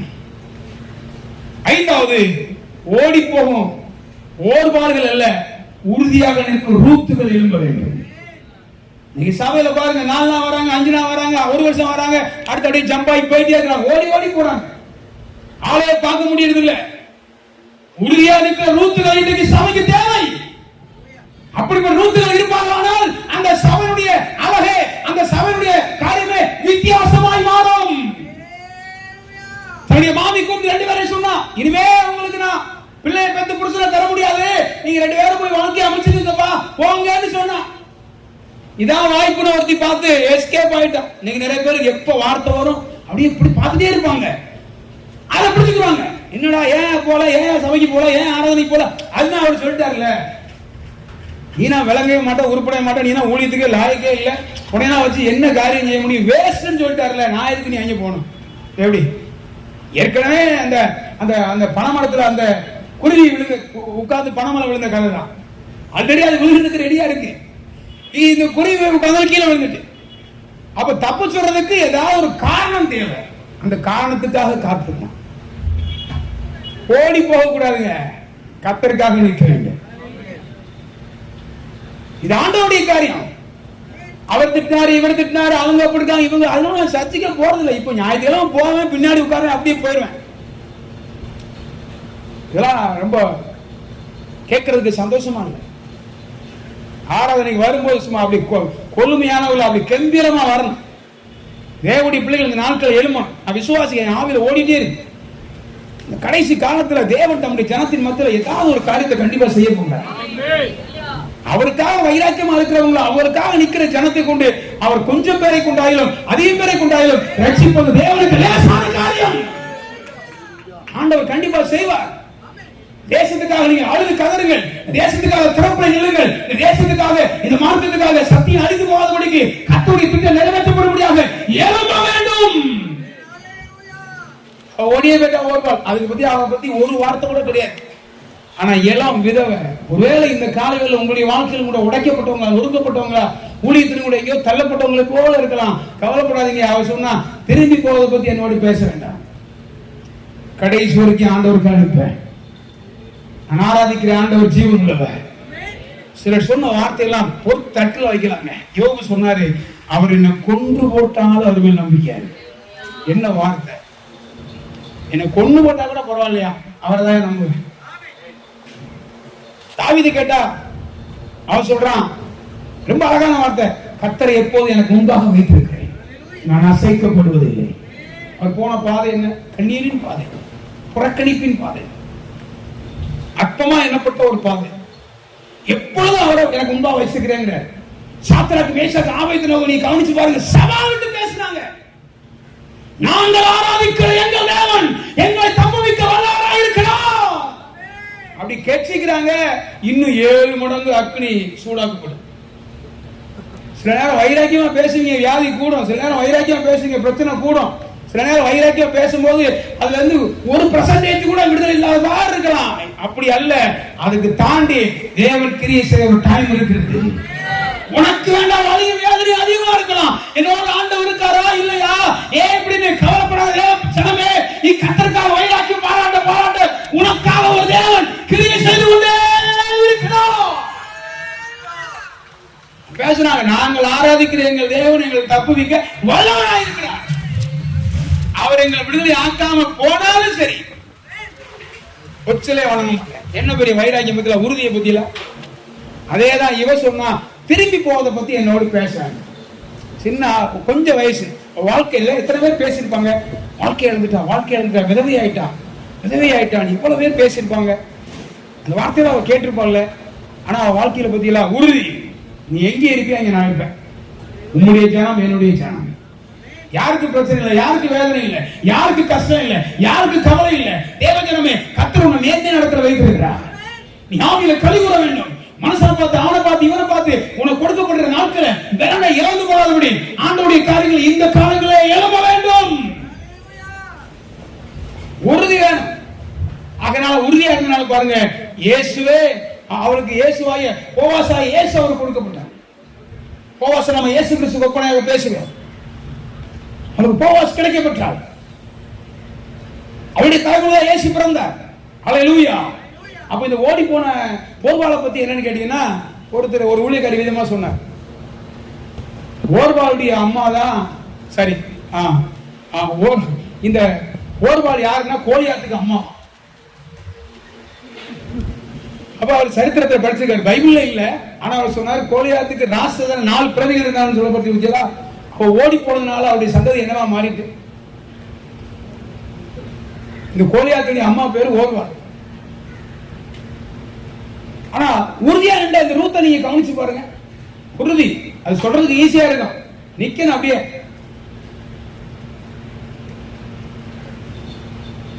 அவங்க கிட்ட கிட்ட சொல்றாரு, அத்திமரம் திருவிழாமல் போனாலும், திராட்சை செடியில பால் இல்லாமல் போனாலும், எது அப்படி இருந்தாலும் சரி, நான் கர்த்தருக்குள்ள சந்தோஷமா இருக்கேன். இதுதான் ஆதி அனுபவமாக இருந்துச்சு. இன்னைக்கு அப்படி இல்ல. சீக்கிரமா அந்த தொட்டா சொன்னீங்க மாதிரி லேசா அப்படி பக்கத்துல போய் டச் பண்ணாலே போதும், அப்படி அந்த டோட்டலா சேஞ்ச் ஆயிடும். உறுதியா அடிக்கணும். நிறைய பாப்பீங்க, யாரையும் பார்க்காதீங்க. அதெல்லாம் நடக்க வேண்டிய விஷயம் தான், நடந்துட்டே தான் இருக்கும்.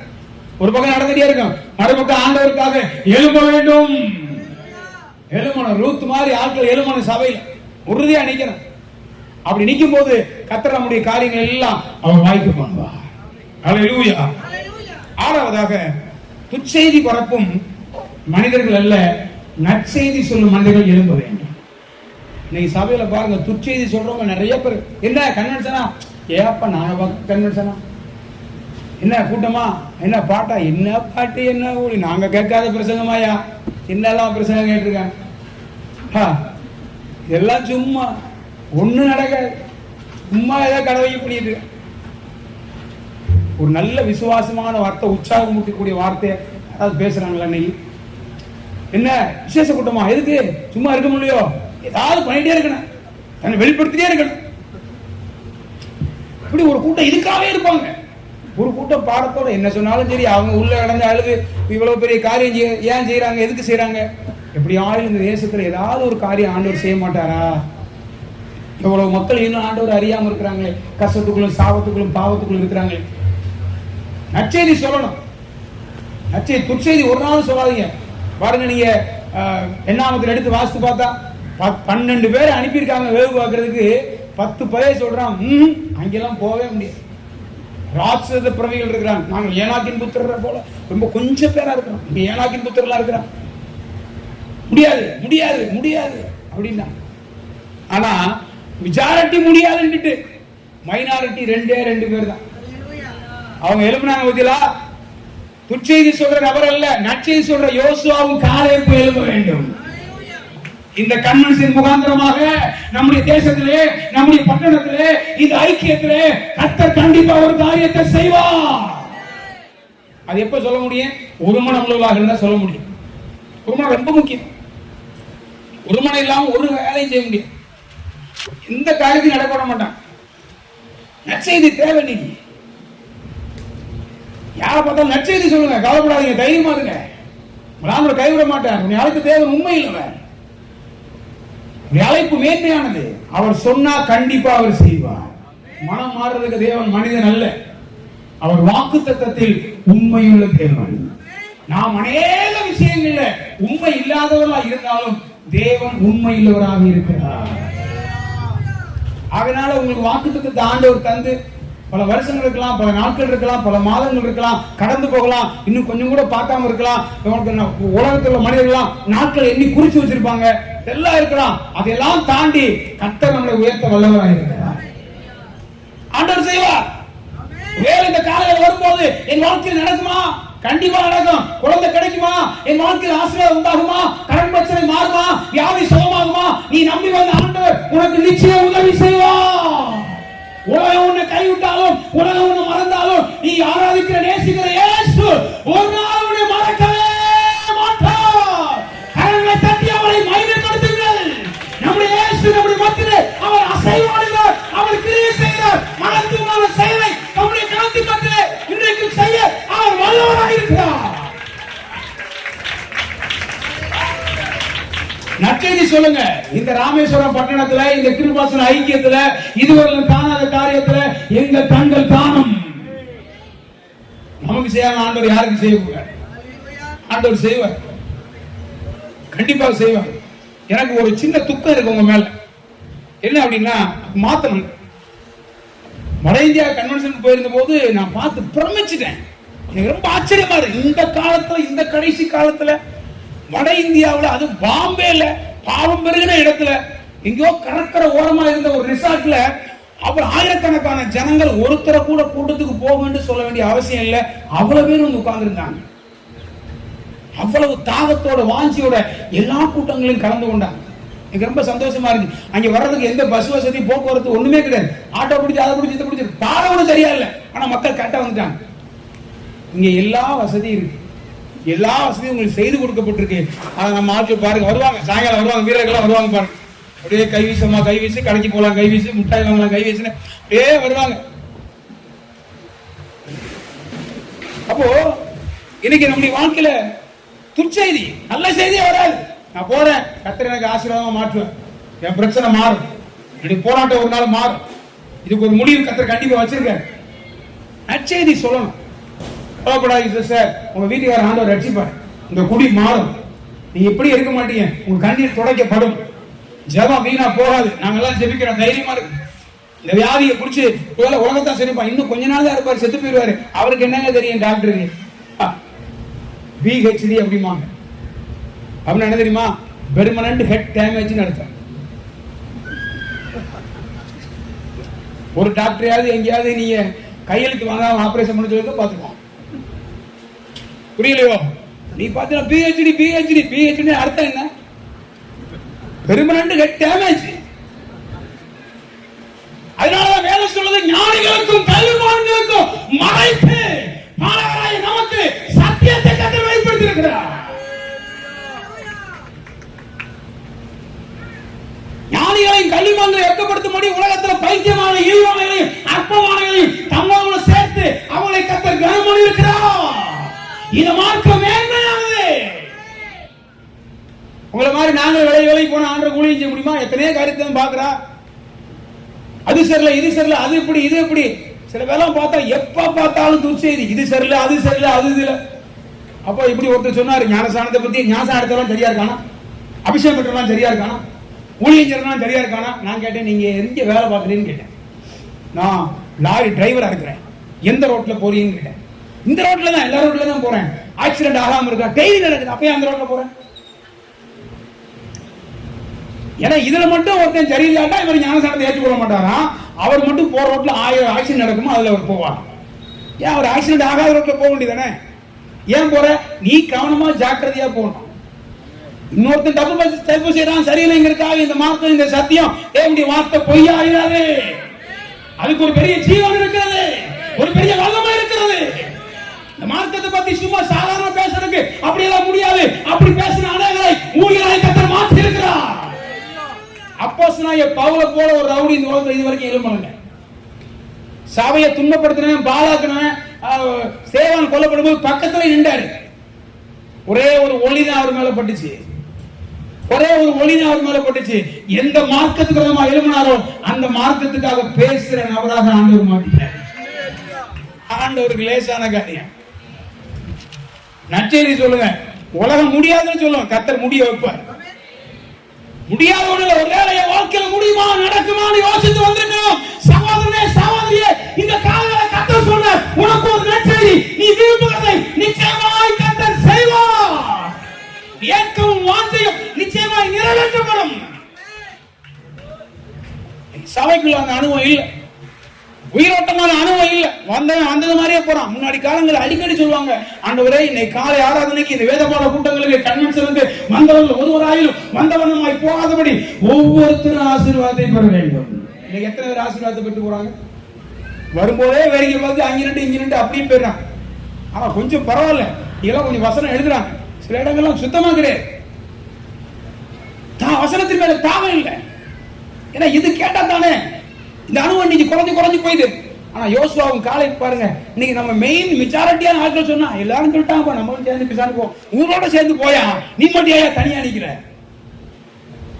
அப்படின்னு பேசுவாங்க. ரெண்டு பேரும் வித்தியாசமா பார்க்க நினைப்பாங்க. ஆனா அவங்க ரெண்டு பேரும் பாருங்க, வஸ்திரத்தை கிழிச்சு வைராக்கியமா சொன்னாங்க. எவ்வளவு அழகான வார்த்தை சொன்னாங்க, கர்த்தர் நம்ம பிரியமா இருந்தால் இந்த தேசத்தை நமக்கு ஆண்டவர் தருவார்.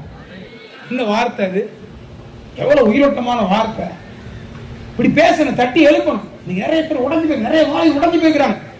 அழைப்பு இருக்கு, மற்றவங்களை பார்த்து பின்வாங்கி போறாங்க. எழுப்புங்க. எனக்கு ஒரு ஆசை இருக்கு, கிருபாசனத்துல எல்லா ஊழியர்களும் கன்வென்ஷன் பிரசங்கரா எழுப்பணும். வைராக்கியத்தை ஆங்களுடைய வார்த்தையை பேச வேண்டும். ஒரு கையாட்டு மரமா இருக்காதீங்க. இந்த மார்க்கம் மேன்மையானது. உங்களை அபிஷேகத்தை அழைத்து கர்த்தர் கொண்டு வந்ததுக்கு ஒரு பெரிய நோக்கம் இருக்கிறது. எழுப்புங்கள். யோசுவாவும் காலேபும் எழுப்பினார்கள். துச்செய்தி பரப்புனவங்க மத்தியில, இருதயத்தை காய பண்ணவங்க மத்தியில, அநேகர் அழுது கிடந்தவங்க மத்தியில ரெண்டு பேர் எழுப்பி சத்தியத்தை நிலைநாட்டினார்கள். அவங்க ரெண்டு பேரும் ஆண்டவர் ஆசீர்வதிச்சார். எழும்பணும். ஆகையினால அப்போ இந்த காலத்துல எழும்புகிறவர்களாக மாற வேண்டும். கடைசியாக 7வதாக, தருவார் என்கிற கூட்டம் அல்ல, வருவார் என்கிற கூட்டம் எழும்ப வேண்டும். எங்கு பார்த்து கூட்டத்துக்கு போனா கண்ணு என்ன கிடைக்கும் ஆண்டவர் தருவாரா இம்மைக்காக மாத்திரம் தான் இன்னைக்கு நிறைய பேர் ஓடுறாங்க. ஆசீர்வாதம் ஆசிரியா இருக்க வாதம் யாருக்க தெரியல. நிறைய பேர் வாதம் முடிச்சு தர்றான். கர்த்தரின் ஆசீர்வாதம் ஐஸ்வர்யத்தை தரும், அதோட ஒரு வேதனையை கூட்டார். நமக்கு என்ன தேவையா, அப்பா பிள்ளைக்கு என்ன செய்யணுமோ அதை கண்டிப்பா செய்வார். ஒரு பிள்ளை பிறந்த உடனே 10 வயசு இருக்கும் போதே அவங்க அப்பாட்ட போய், எப்பா சொத்து எழுதி தருவியா, எப்பா எனக்கு வீடு கட்டி தருவியா, எப்பா எனக்கு கார் வாங்கி தருவியா, எப்பா அவன் கேட்டுக்கிட்டேன்னு அவன் என்ன அர்த்தம், இவனை சீக்கிரம் கூட்டி போய் ஆஸ்பத்திரியில் பார்க்கணும். காலம் கலந்து வரும்போது, வளர்ந்து வரும்போது அவனை எப்படி அழகு பார்க்கணும், அவனை எப்படி படிக்க வைக்கணும், அவனுக்கு என்ன செய்யணும், அவனுக்கு எப்படி வாழ்க்கையை அமைச்சு தரணுங்கிறது அப்பா மனதில் இருக்கு. நீ என்ன செய்யணும், அப்பாவை நேசிக்கணும், அப்பாவை பிரியப்படுத்தணும், அப்பாவை சந்தோஷப்படுத்த வேண்டும். நீங்க வந்த உடனே என்ன தருவார், உங்க சர்ச்சுக்கு போனா என்ன கிடைக்கும், உங்க சர்ச்சுக்கு போனா வேலை கிடைக்குமா, நாங்க எம்ப்ளாய்மெண்ட் ஆபீஸ் வச்சிருக்கோம். உங்க சர்ச்சுக்கு வந்து கல்யாணம் ஆகுமா, இங்க திருமண தகவல் மையமா இருக்கு. உங்க சர்ச்சுக்கு வந்த சுகம் ஆகுமா, நாங்க மருத்துவமனையை கட்டி வச்சிருக்கிறோம். ஆண்டவராய் இயேசு கிறிஸ்துவை விசுவாசித்து ஒரு மனிதன் வரும்போது அவனை ஆசீர்வதிக்க கர்த்தர் உண்மையாகவே இருக்கிறார். எங்க போனாலும் தருவார்.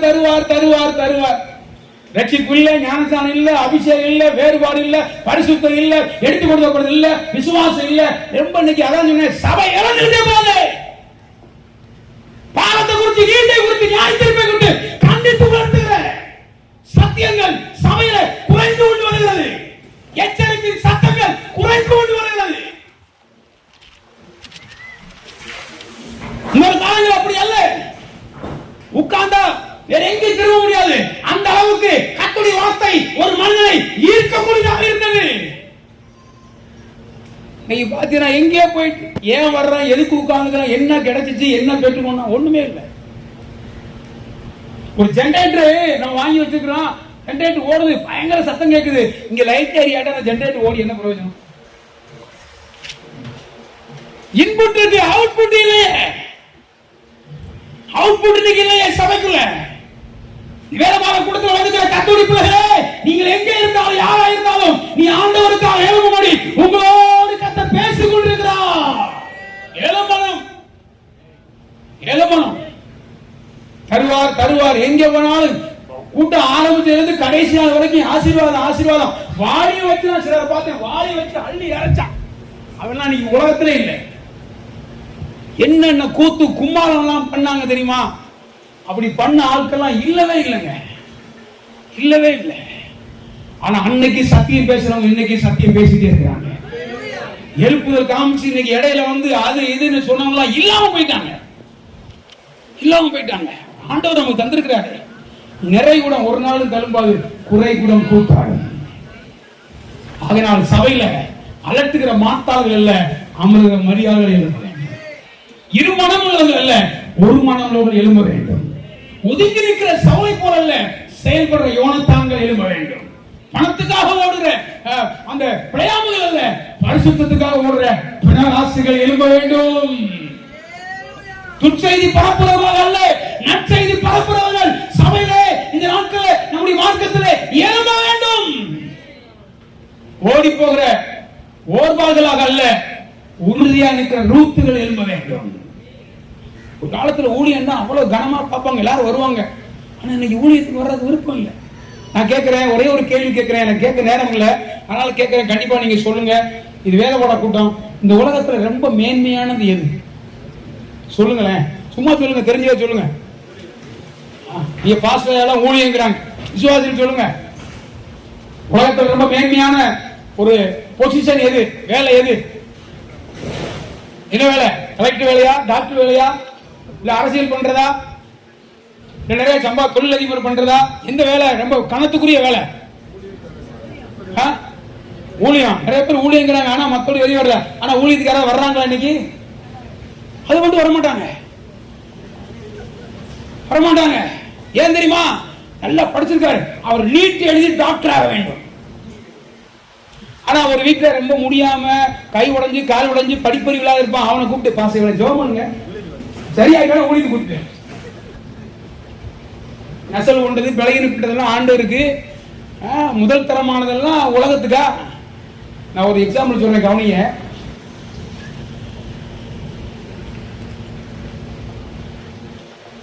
இது விஷயம் மைக்கை நான் ஆஃப் பண்ணி தான் பேசணும், ஏன்னா நீங்க ரோடு வரைக்கும் வச்சுக்கிறீங்க. என்ன வார்த்தை வெளியே கேட்கணுமா அந்த வார்த்தை நான் பேசுறது கேக்குதா? ஒரு அலையிலே சொல்லுங்களேன். இந்த உலகத்துல இப்ப நினைச்சா உடனே பிரதமர் இங்க வர முடியாது. அவருக்கு 7 அடுப்பு பாதுகாப்பு போடணும். குடியரசுத் தலைவர் வர முடியாது, முதலமைச்சர் வர முடியாது, இப்படி உலகத்துல பெரிய பெரிய நீதிபதிகள் உடனே வர முடியாது. இவங்களுக்கெல்லாம் பாதுகாப்பு இருக்கு, ஆமாவா இல்லையா? அப்படி பாதுகாப்பு கொடுத்தாலும் அது முழுமையான பாதுகாப்பு இல்ல. அப்படி கொடுத்தே தமிழ்நாட்டில் ஒரு பிரதமரை கொண்டுட்டாங்க. இதை விட்டுருங்க, கட்ட பஞ்சாயத்து பண்ற ஒரு ரவுடி எடுத்துக்கங்களேன், அவர் தனியா கூப்பிடுங்க, வருவாரா? கொன்னே வருவாங்க.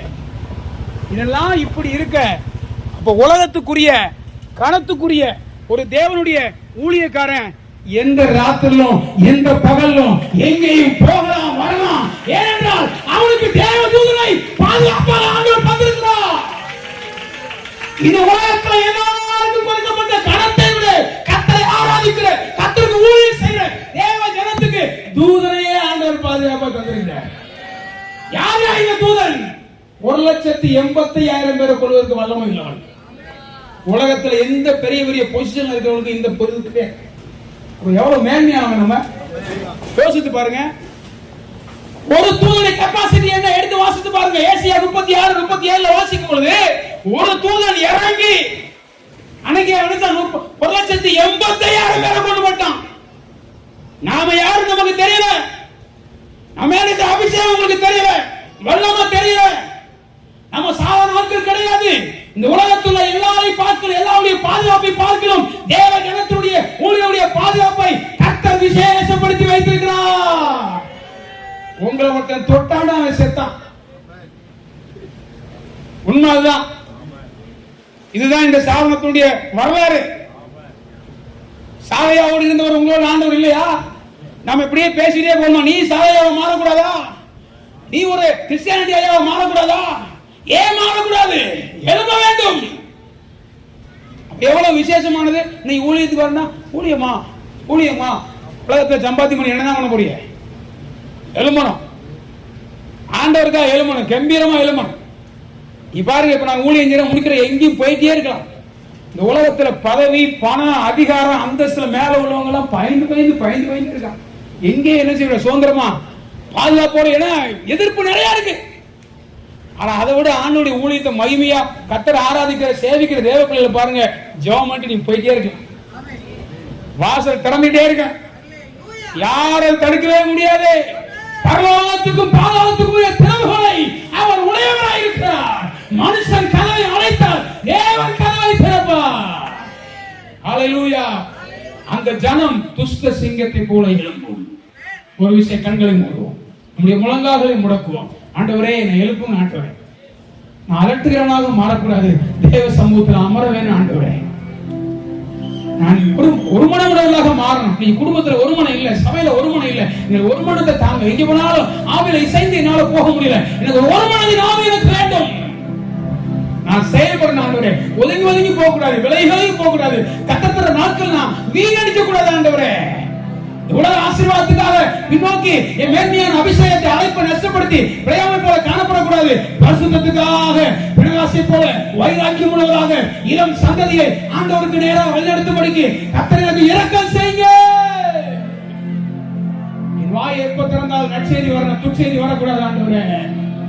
நான் விசுவாசத்தோடு பேச வேண்டும். மனுஷகுமார் வரும்போது பூமியில விசுவாசத்தை காண்பானோ? விசுவாசம் குறைந்து வருகிறது. ஆண்டவரே எனக்கு உதவி செய்யுங்க. ரூத்தை போல உறுதியானிக்கிற ஆண்டவரே, ஓர்வாளை போல அங்கிருந்து அலைந்து கூட்டை விட்டு அலைகிற குருவியை போல என் சாணத்தை விட்டு அலையாதபடிக்கு ஓடாதபடிக்கு என்னை உறுதிப்படுத்துங்க ஆண்டவரே. கருவார் கருவார் கருவார் என்று உலக ஆசீர்வாதத்தை மாத்திரம் நான் வாஞ்சிக்காதபடிக்கு இயேசு எப்பொழுது வருவார், இயேசுவை எப்பொழுது சந்திப்பே என்கிற அந்த அனுபவத்தில் என் வாழ்க்கை இயேசுவை எதிர்நோக்கி ஆண்டவருடைய வருகைக்காக அவரை சந்திக்க என்னை எழுப்புங்க ஆண்டவரே. நல்ல நல்ல கரங்களை தட்டி அவரை மகிமைப்படுத்துங்க ஆண்டவரே. என்னை எழுப்புங்க, என்னை எழுப்புங்க ஆண்டவரே. இந்த கன்வென்ஷன்ல எழுப்புங்க ஆண்டவரே. எனக்கு ஒரு அபிஷேகம் தான் ஆண்டவரே. எங்கேயோ ஓரமா இருக்கலாம், பல நாட்கள் கண்ணீர் கட்டி கொண்டிருக்கலாம், வாஞ்சை விருப்பங்கள் இருக்கலாம், அனைவரும் வித்தியாசமா பார்க்கலாம். இல்ல, உங்க மேல இருக்கிற அழைப்பு மேன்மை, முன்னாடி இருக்கிற அபிஷேக மேன்மை ஊழியக்காரன் அழைத்ததுக்கு ஒரு நோக்கம் உண்டு, அது நிறைவேற்றப்பட வேண்டும். ரபாலா ரபாலா ஷபாலா ரகரபாலா ரிபாகரா பகரா பகா துரபா கரபாலா கரபாலா. ஆமென் ஆமென் ஆமென் ஆமென் ஆமென் ஆமென் ஆமென். பெற்றுக்கொள்ளுங்க பெற்றுக்கொள்ளுங்க. இந்த காலையில் ஒரு அபிஷேகம் இறங்கி வருகிறது, இறங்கி வருகிறது. நீங்கள் விரும்புகிற காரியத்தை உங்களுக்கு செய்யும்படிக்கு கர்த்தருடைய வல்லமை. பள்ளங்கள் எல்லாம் நிரம்பிட வேண்டும், மலைகள் குன்றுகள் தகர்ந்திட வேண்டும், கோணலானவை நேராகணும், கரடானவை சமமாகணும், கோணலானவை